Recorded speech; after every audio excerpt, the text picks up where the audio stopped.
حضرت خواب میبینن که بالای منبر پیغمبر صلی الله علیه و سلم در میمونا برآمدیان. حدیث مناوی روایت میکنه حضرت از خواب میخیزن گریه میکنن و میگن نفهمیدیم تعبیر چه حضرت چیه این میمونا، برای چی این خواب شما دیده و گریه میکنه؟ او زمان میرسه که از منبر من مردمان برآمد میکنن هی میمونگری میکنن، از این منبر گو میمونگری های کلام میخیزه. فقط کسی که از منبر رسول اکرم گپی قرآن و سنت نمیگه، پیروی رسول اکرم به جا نمیبیاره، میمون بازی و حقه بازی میکنه، او روز قیامت میمون میخیزه. پیغمبر در خوابش دیگه.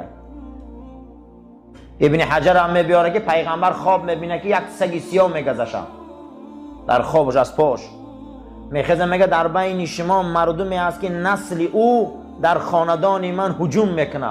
بعد 40 سال یزید فرزندای پیغمبر در شمشیر کشید.